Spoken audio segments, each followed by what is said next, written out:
ഒരു കരിയറിനെ പറ്റിയും career build ചെയ്യാൻ സഹായിക്കുന്ന കോഴ്സുകളെ പറ്റിയും തൊഴിലിടങ്ങളുടെ ആശയങ്ങളെ പറ്റിയും പ്രതിപാദിക്കുന്ന കരിയർ ബിൽഡറിലേക്ക് ഏവർക്കും സ്വാഗതം.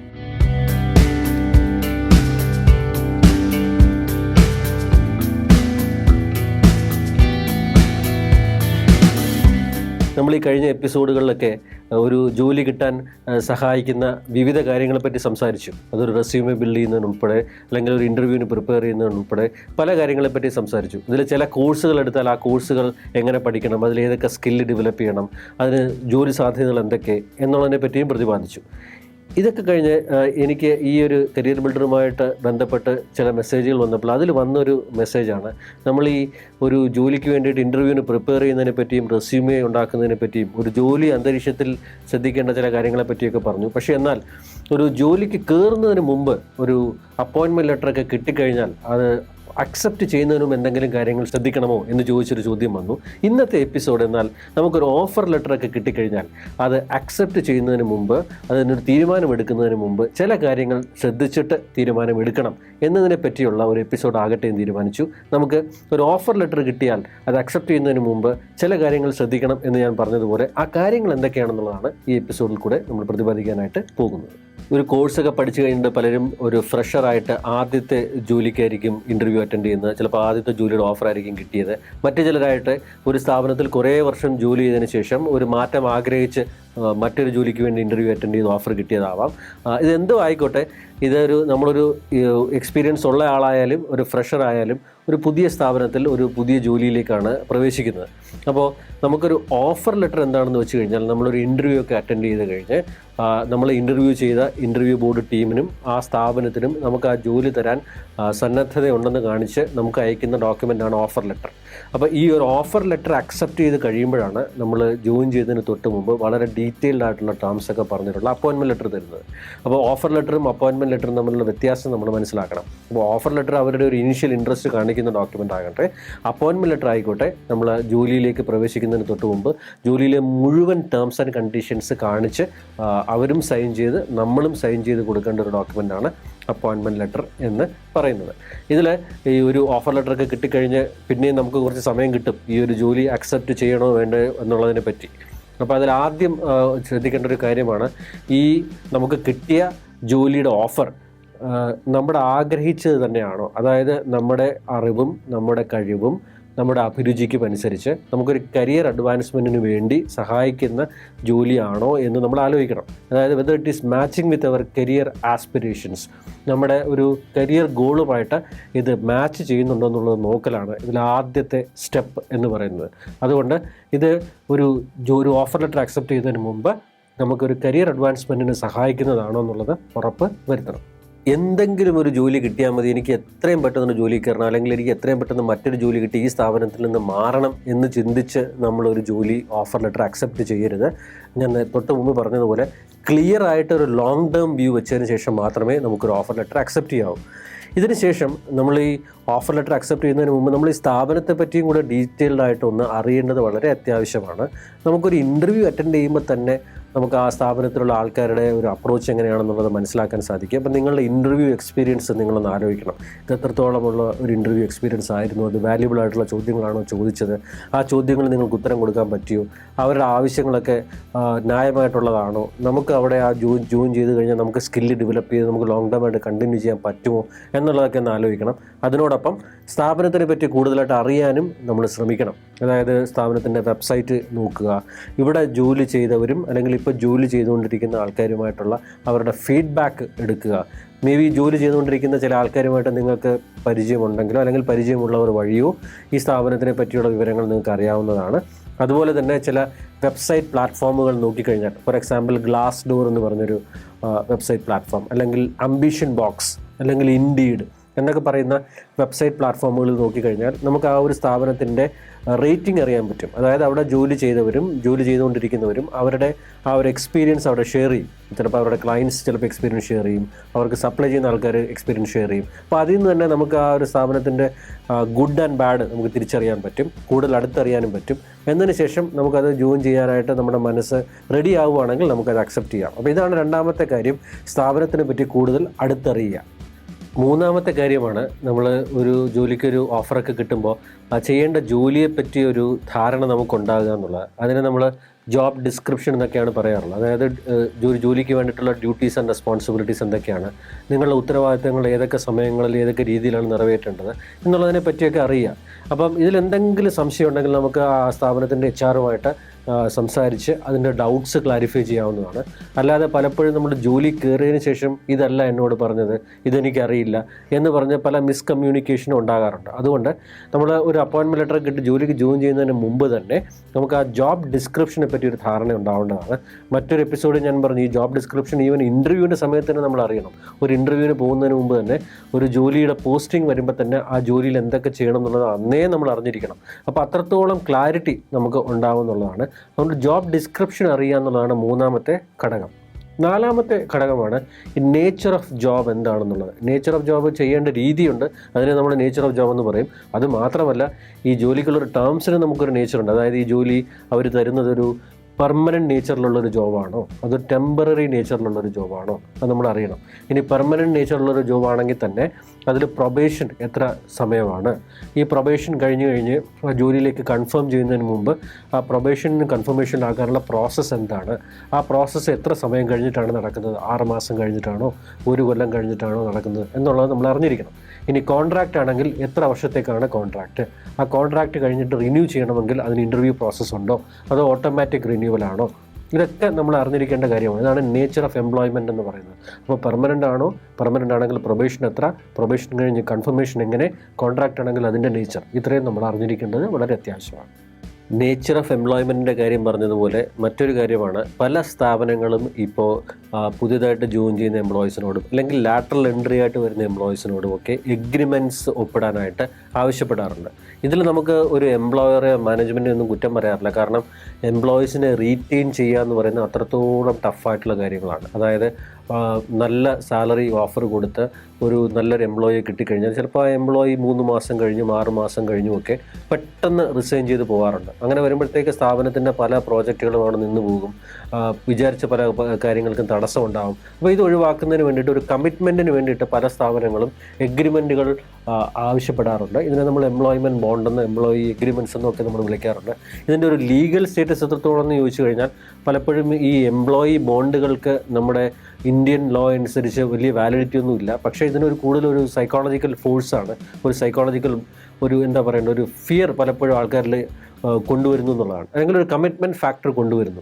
അതുകൊണ്ട് ഇതിനൊരു ലീഗൽ ഒബ്ലിഗേഷൻ ഉണ്ടോ എന്നൊക്കെ ചോദിച്ചാൽ അതിനിപ്പോഴും അതിനൊരു തർക്കവും ചർച്ചയൊക്കെ നടക്കുന്നുണ്ടെങ്കിലും പല വലിയ സ്ഥാപനങ്ങളായിക്കോട്ടെ, മീഡിയം സ്ഥാപനങ്ങളായിക്കോട്ടെ, ചെറിയ സ്ഥാപനങ്ങളായിക്കോട്ടെ എംപ്ലോയീസിൻ്റെ കയ്യിൽ നിന്ന് എഗ്രിമെൻറ്റ്സ് ഒപ്പിട്ട് വാങ്ങിക്കാറുണ്ട്.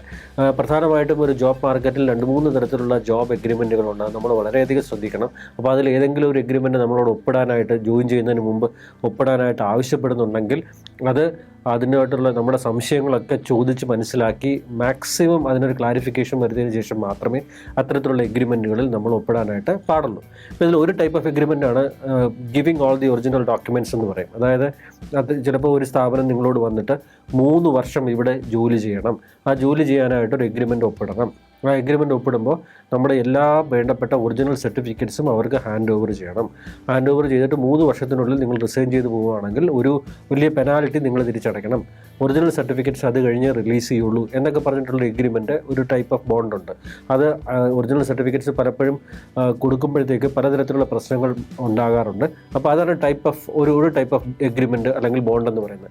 രണ്ടാമത്തെ ടൈപ്പ് ഓഫ് ബോണ്ടാണ് ചില സ്ഥാപനങ്ങൾ എംപ്ലോയീസിന് ഒരു അഡ്വാൻസ്ഡ് ആയിട്ടുള്ള സ്കിൽ സെറ്റ് ഉണ്ടാക്കി തരാം, അല്ലെങ്കിൽ വലിയ ട്രെയിനിങ്ങുകളും സർട്ടിഫിക്കേഷൻസും കൊടുക്കാം. അപ്പോൾ അതിന് വേണ്ടിയിട്ട് ഒരു തുക അവർ ആവശ്യപ്പെടും. അതായത് 1 ലക്ഷം 2 ലക്ഷം 5 ലക്ഷം ഒക്കെ ആവശ്യപ്പെട്ടിട്ട് ആ ട്രെയിനിങ് ഫീസ് അടച്ച് ആ ട്രെയിനിങ് എടുത്ത് സർട്ടിഫൈ ചെയ്തതിന് ശേഷം നമുക്ക് ജോലിയിലേക്ക് പ്രവേശിപ്പിക്കാം എന്ന് പറയുന്നുണ്ട്. ഇതാണ് രണ്ടാമത്തെ എഗ്രിമെൻറ്റ്. ആ ജോലിയിൽ പ്രവേശിച്ചാൽ മിനിമം 2 വർഷമെങ്കിലും ജോലി ചെയ്യണം എന്നുള്ളത് അഗ്രിമെൻറ്റ് ക്ലോസിലുണ്ടാവും. അപ്പോൾ ഇതാണ് രണ്ടാമതൊരു എഗ്രിമെൻറ്റ്. ഇത്തരത്തിലുള്ള എഗ്രിമെൻറ്റുകൾ പല സ്ഥാപനങ്ങളും നടത്തുന്നുണ്ട്. നിങ്ങൾക്ക് അറിഞ്ഞിരിക്കാൻ വേണ്ടിയിട്ടാണ് ഞാനിതിവിടെ സൂചിപ്പിക്കുന്നത്.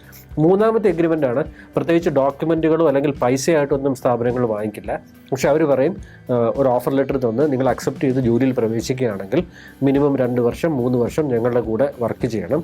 ഈ കാലയളവിൽ നിങ്ങൾ അതിന് മുമ്പ് റിസൈൻ ചെയ്ത് പോവുകയാണെങ്കിൽ ആ ഒരു റെസിഗ്നേഷനോടൊപ്പം അതിനൊരു പെനാൽറ്റി ഉണ്ടാവും. ചിലപ്പോൾ അതൊരു മാസത്തെ സാലറി ആയിരിക്കും, 2 മാസത്തെ സാലറി ആയിരിക്കും. ആ സാലറി അവിടെ കൊടുത്തിട്ട് വേണം അവർ റിലീസ് ചെയ്യുള്ളൂ എന്ന് പറയുന്ന ഒരു മൂന്നാമത്തെ എഗ്രിമെൻറ്റ്. അപ്പോൾ ഈ 3 എഗ്രിമെൻറ്റുകളുമുണ്ട്. ഇതിൽ എന്നോട് ചോദിക്കുകയാണെങ്കിൽ ഈ മൂന്നാമത്തെ എഗ്രിമെൻ്റാണ് കൂടുതലായിട്ട് ജോബ് മാർക്കറ്റിൽ കണ്ടുവരുന്നത്. കാരണം അതിൽ ഒരു പൈസയുടെയോ അല്ലെങ്കിൽ ഒരു ഒറിജിനൽ ഡോക്യുമെൻസിൻ്റെയോ ഒബ്ലിഗേഷൻസ് ഒന്നുമില്ല. പക്ഷേ അതിനൊരു കമ്മിറ്റ്മെൻറ്റ് കൊടുക്കുകയാണ്. ആ കമ്മിറ്റ്മെൻറ്റ് വയലേറ്റ് ചെയ്താൽ നമ്മളൊരു പെനാൽറ്റി അടയ്ക്കണം എന്ന രീതിയിലുള്ള എഗ്രിമെൻറ്റുകളാണ് കൂടുതലായിട്ടും കണ്ടുവരുന്നത്. പക്ഷേ ഇത്തരത്തിലുള്ള ബോണ്ടുകൾ ഉണ്ടെങ്കിൽ ആ ബോണ്ടുകൾ ഇൻ്റർവ്യൂ സമയത്ത് കേട്ടതിന് ശേഷം ഓഫർ ലെറ്ററൊക്കെ കിട്ടി അക്സെപ്റ്റ് ചെയ്യുന്നതിന് മുമ്പ് എന്തെങ്കിലുമൊക്കെ സംശയം ഉണ്ടെങ്കിൽ അത് HR-ഉമായിട്ട് സംസാരിച്ച് ക്ലാരിഫൈ ചെയ്തതിന് ശേഷം മാത്രമേ ഇത്തരത്തിലുള്ള എഗ്രിമെൻറ്റുകളിൽ ഒപ്പുവെക്കാൻ പാടുള്ളൂ. അതുപോലെ ഏറ്റവും കൂടുതൽ ആൾക്കാർക്ക് ഒരു കൺഫ്യൂഷൻ ഉണ്ടാകുന്നതും ഒരുപക്ഷെ ഏറ്റവും കൂടുതൽ ആൾക്കാർ ജോലി മാറുന്നതുമൊക്കെ ഞാനീ പറയാൻ പോകുന്നൊരു ഘടകമാണ്. അതിൻ്റെ പേരാണ് കോമ്പൻസേഷൻ ബെനിഫിറ്റ് എന്ന് പറയുന്നത്. സ്വാഭാവികമായിട്ടും തൊട്ട് മുമ്പ് ഉണ്ടായിരുന്ന ജോലിയെക്കാളും ഒരു 10%, 20%, 30% ഹൈക്കോട് കൂടിയായിരിക്കും നമ്മൾ പുതിയൊരു ജോലിയിലേക്ക് പ്രവേശിക്കുന്നത്. ഒരു ഫ്രഷറെ സംബന്ധിച്ചിടത്തോളം അവരുടെ ആദ്യത്തെ ജോലിയാണ്, ആദ്യത്തെ ശമ്പളമാണ്. അപ്പോൾ ഇതിനെ സ്വാഭാവികമായിട്ട് ഇൻഡസ്ട്രിയൽ ടേംസിൽ ഇതിനെ വിളിക്കുന്ന പേരാണ് CTC എന്ന് വിളിക്കും, കോസ്റ്റ് ടു ദ കമ്പനി. സാധാരണ സാലറി ഓഫർ ചെയ്യുന്നത് CTC എന്നുള്ള ഒരു പേരിലാണ്.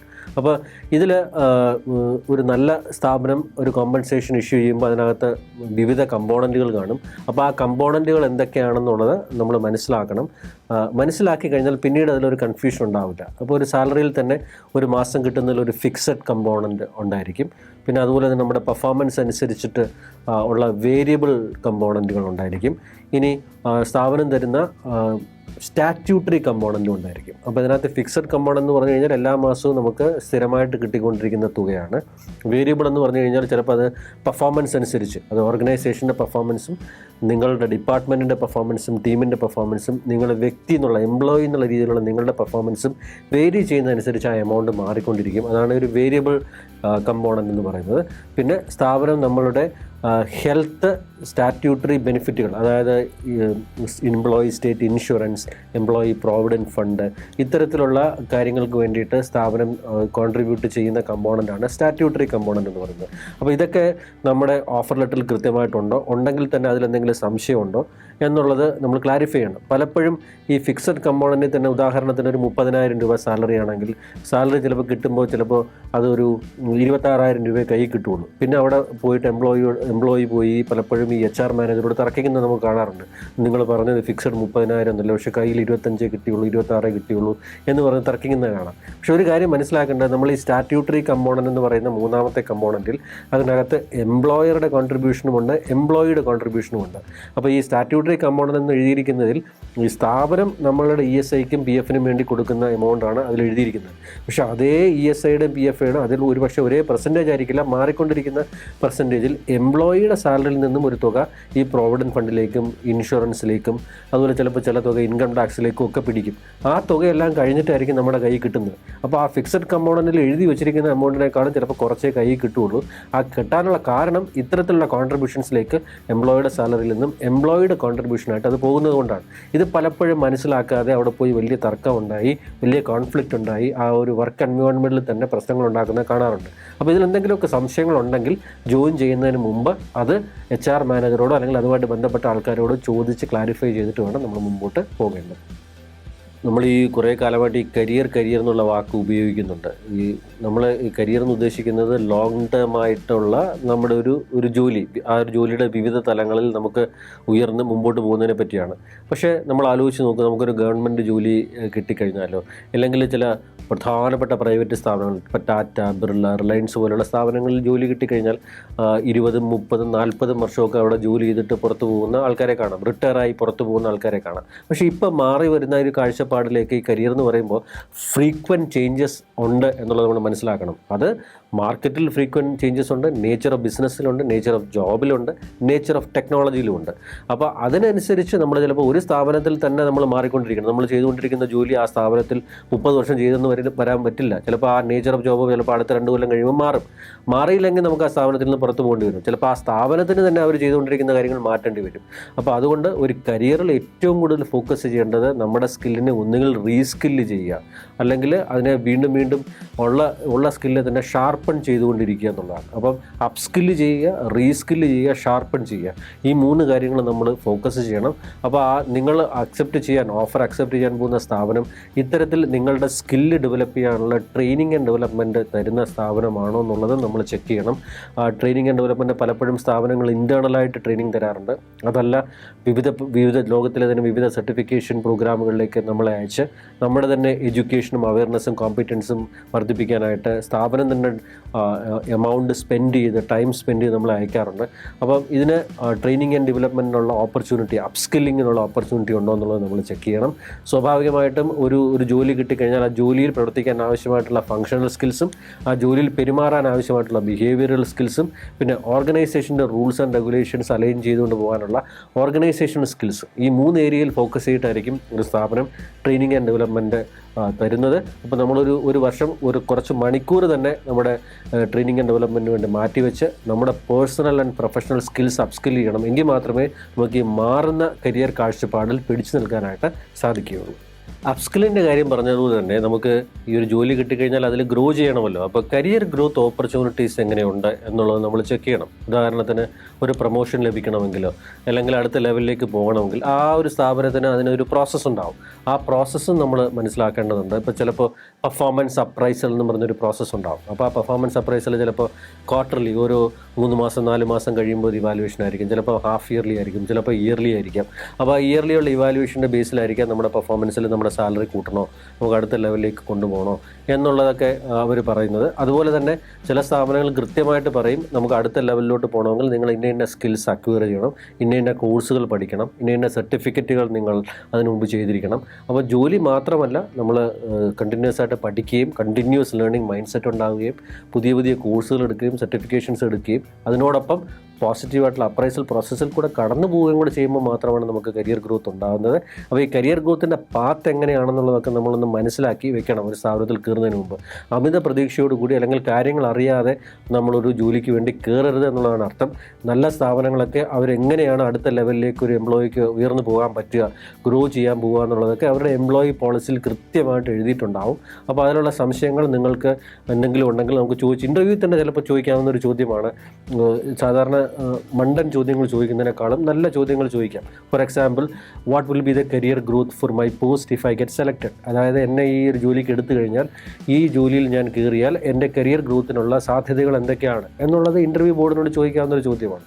അപ്പോൾ ആ ഒരു പ്രൊമോഷൻ ഓപ്പർച്യൂണിറ്റി, അടുത്ത ലെവലിലേക്ക് പോകാൻ സാധിക്കുന്ന ഒരു ഓപ്പർച്യൂണിറ്റിയെ പറ്റിയും നമ്മൾ അറിഞ്ഞിരിക്കേണ്ടത് വളരെ അത്യാവശ്യമാണ്.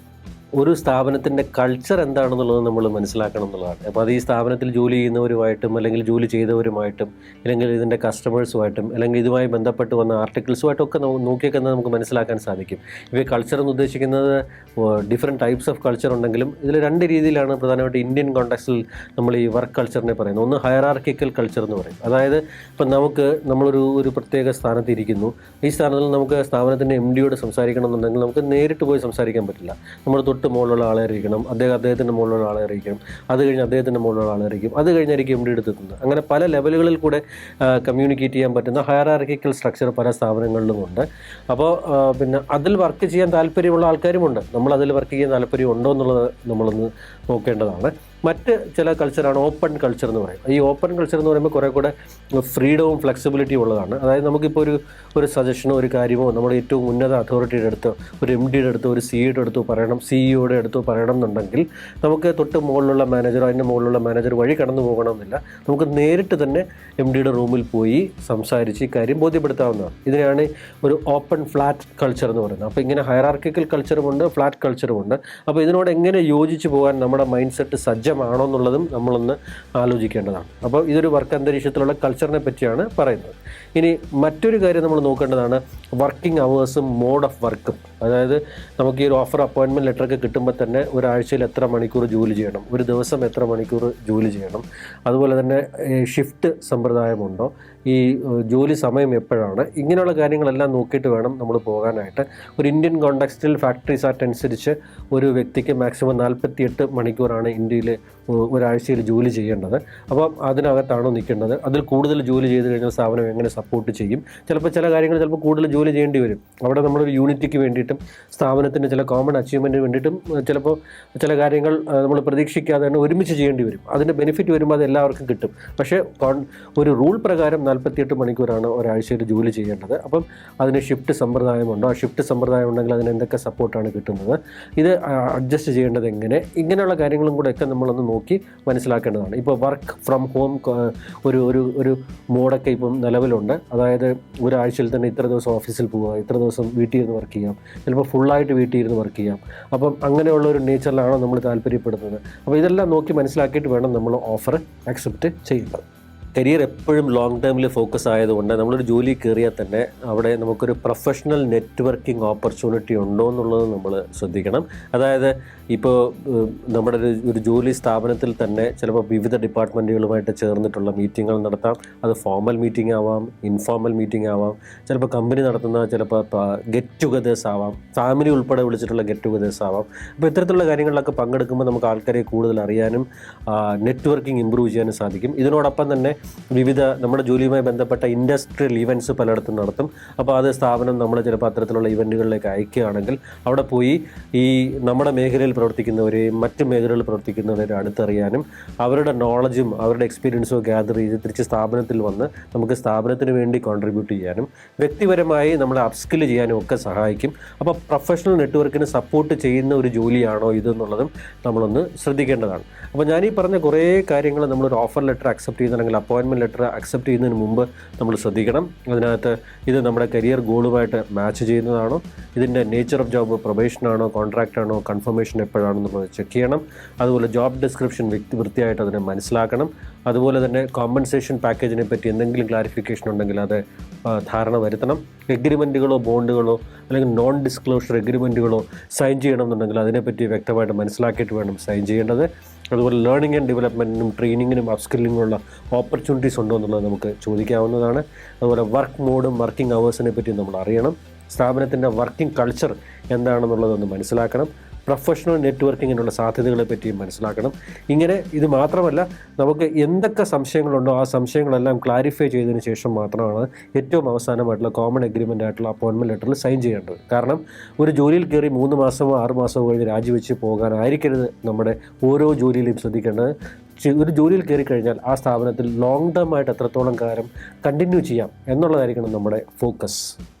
ഏറ്റവും അവസാനം ഒരു ജോലി അക്സെപ്റ്റ് ചെയ്യണോ വേണ്ടോ എന്നുള്ളതൊക്കെ നമ്മുടെ ഒരു മൈൻഡിൻ്റെ ഇൻസ്റ്റിങ്ക്റ്റ് പോലിരിക്കും. അതായത് ആ ഇൻസ്റ്റിങ്ക്റ്റാണ് പലർക്കും ഏറ്റവും അവസാനത്തെ തീരുമാനമെടുക്കാനായിട്ട് സഹായിക്കുന്നത്. ഒരു ഉദാഹരണം പറയാം. ഇപ്പം നമ്മൾ ജോലി ചെയ്തുകൊണ്ടിരിക്കുന്ന സ്ഥാപനത്തിൽ നിലവിലുള്ള ജോലിയെക്കാളും നല്ലൊരു ജോലിയുടെ ഓഫർ കിട്ടി. ആ ഓഫറിൽ നമുക്ക് ഫങ്ഷണലായിട്ട് ഗ്രോ ചെയ്യാൻ പറ്റി, സാലറി വളരെയധികം കൂടുതൽ സാലറി ഓഫർ ചെയ്തു, ഇതെല്ലാം നമുക്ക് വന്നു. പക്ഷേ ആ ജോലി ചെയ്യേണ്ടത് മറ്റൊരു സ്ഥലത്തായിരിക്കണം. ആ സ്ഥലത്ത് പോയി കഴിഞ്ഞാൽ നമുക്ക് ചിലപ്പം ഗ്ലോബൽ എക്സ്പോഷർ കിട്ടിയേക്കാം, സാലറി കൂടുതൽ കിട്ടാം. അപ്പം അങ്ങനെയുള്ള ഒരാൾക്ക് ഒരു കരിയർ പോയിൻ്റ് ഓഫ് വ്യൂവിൽ നല്ല ലുക്രേറ്റീവ് ആയിട്ടൊരാളാണ് ഒരു ഓപ്പർച്യൂണിറ്റിയാണ് കിട്ടുന്നത്. പക്ഷേ വീട്ടിൽ ആരും ഉണ്ടാവില്ല. ചിലപ്പോൾ പ്രായമായ അമ്മ മാത്രമേ കാണുകയുള്ളൂ, ചിലപ്പോൾ ഭാര്യയും കുട്ടികളും മാത്രമേ കാണുകയുള്ളൂ. അപ്പോൾ അവർക്കൊരു കെയർ ആൻഡ് കൺസേൺ കൊടുക്കണം. അങ്ങനെ ഒരു ഫാമിലി പോയിൻ്റ് ഓഫ് വ്യൂവിലുള്ള കാര്യങ്ങളും വരാം. അപ്പോൾ ഇതിനെ 2 രീതിയിൽ നമുക്ക് കാണാം. ഇപ്പോൾ ചില ആൾക്കാർക്കാണെങ്കിൽ എന്നാൽ ഇവിടെയുള്ള ആളിന് മാക്സിമം അവരെ നോക്കാനുള്ള ഒരു സിസ്റ്റം ഏർപ്പെടുത്തിയതിന് ശേഷം എൻ്റെ കരിയറിന് ഇത്ര നല്ലൊരു ഓപ്പർച്യൂണിറ്റി കിട്ടുമ്പോൾ അത് കളയരുതല്ലോ എന്ന് വിചാരിച്ചിട്ട് ഇവിടെ ഒരു സിസ്റ്റം ഉണ്ടാക്കി അങ്ങോട്ടത്തേക്ക് വേണമെങ്കിൽ പോകാം. മറ്റു ചിലരുണ്ട് ഇത്രയും നല്ല ഓപ്പർച്യൂണിറ്റിയൊക്കെ കിട്ടിയാലും പക്ഷേ അവരുടെ ഇമോഷണൽ ഇൻസ്റ്റിങ്ക്റ്റ് ചിലപ്പോൾ അമ്മയുടെ കൂടെ തന്നെ നിൽക്കാനായിരിക്കും. സാലറി ചിലപ്പോൾ കുറഞ്ഞാലും കുഴപ്പമില്ല, പക്ഷേ എനിക്ക് എൻ്റെ അമ്മയുടെ അടുത്ത് തന്നെ ഇരിക്കണം എന്നൊരു തോന്നൽ ചിലപ്പോൾ വന്നേക്കാം. അങ്ങനെ ഒരു തോന്നൽ വന്നു കഴിഞ്ഞാൽ ചിലപ്പോൾ ജോലിയെക്കാളും ഫാമിലിക്ക് പ്രയോറിറ്റി കൊടുക്കുന്ന ആളായിരിക്കാം. അത് പ്യൂർലി നിങ്ങളുടെ ഒരു സൈക്കോളജിക്കൽ ഇൻസ്റ്റിങ്ക്റ്റ് അനുസരിച്ചിരിക്കും. ആ ഇൻസ്റ്റിങ്ക്റ്റ് വെച്ചിട്ടായിരിക്കണം ഫൈനൽ തീരുമാനം എടുക്കേണ്ടത്. ഇത് ഞാൻ പറയാൻ കാര്യം, പലർക്കും ഈ പുതിയ ഇൻ്റർവ്യൂസൊക്കെ അറ്റൻഡ് ചെയ്ത് വലിയ ഓഫറുകളൊക്കെ കിട്ടി പോകണം തീരുമാനിച്ച് ഓഫർ കിട്ടിയതിന് ശേഷം ഇങ്ങനെയുള്ള ചില ഇമോഷണൽ കാരണങ്ങൾ കാരണം, അത് വളരെയധികം വേണ്ടപ്പെട്ടത് തന്നെയാണ്, അത്തരത്തിലുള്ള കാരണങ്ങൾ കാരണം ആ ഓഫർ വേണ്ടാന്ന് വെക്കാറുണ്ട്. പക്ഷേ ഓഫർ എടുക്കുകയാണെങ്കിലും വേണ്ടാന്ന് വെക്കുകയാണെങ്കിലും അതൊരു സൈക്കോളജിക്കൽ ഇൻസ്റ്റിങ്ക്റ്റ് അനുസരിച്ചിരിക്കണം. ഇനി ജോലി എടുക്കുകയാണെങ്കിൽ തന്നെ അവിടെ ഫാമിലിക്ക് മാക്സിമം കെയർ കൊടുത്തിട്ടുള്ള ഒരു സിസ്റ്റം ഉണ്ടാക്കിയിട്ട് വേണം അത്തരത്തിലുള്ള ഓഫറുകൾ അക്സെപ്റ്റ് ചെയ്യേണ്ടത്. അതുകൊണ്ട് ഈ കാര്യങ്ങളൊക്കെ ശ്രദ്ധിച്ചിട്ട് വേണം നമുക്ക് ഒരു ജോലിയിലേക്കുള്ള ഫൈനൽ അക്സെപ്റ്റൻസ് കൊടുക്കേണ്ടത് എന്നുള്ളതാണ് ഈ എപ്പിസോഡിൽ കൂടെ പ്രധാനമായിട്ടും പറയാനായിട്ട് ഉദ്ദേശിക്കുന്നത്. ഇനി ഒരു ജോലിയുമായി ബന്ധപ്പെട്ട മറ്റ് പ്രധാനപ്പെട്ട കാര്യങ്ങളെല്ലാം ചർച്ച ചെയ്യാനായിട്ട് മറ്റൊരു എപ്പിസോഡിൽ കൂടെ കാണാം. Good bye.